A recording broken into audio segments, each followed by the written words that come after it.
Sometimes your next creative adventure requires you to look no further than your recycling bin. Hi everyone, this is Michelle with a couple of fulfilling remakes for the plastic bottle.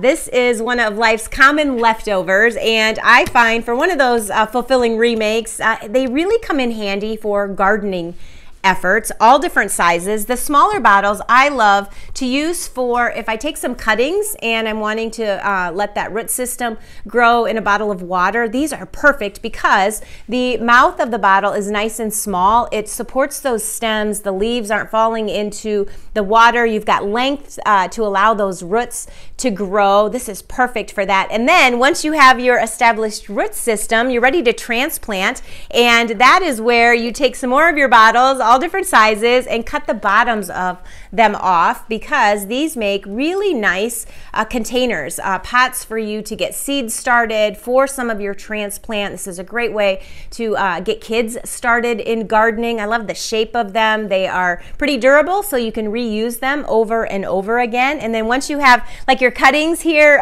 they're rooted, you're ready to transplant, you can transplant them into these little containers, and then you can share them with others. So it's a great way to gift some of your plants. You can also use the tops off of those bottles, especially the larger ones. In the spring, they serve as little cloches, so you can get a jump on some of those plants in the garden. They'll protect them. They'll provide some extra humidity in there. The smaller ones, you can drill a hole or two in the lid, add them to some of your plants when you're going to be gone, and you have this nice slow trickle watering system while you're away. And one of the playful, colorful ways to reuse those bottles that we love is to turn them into 6 or 10 pin bowling games. You can use these smaller ones. The taller ones are a lot of fun, and all you do, you want to give them a really fun, colorful paint treatment. So taking some of your inexpensive paints, we just will drip some inside. The paint is on the inside, so you get this nice glassy finish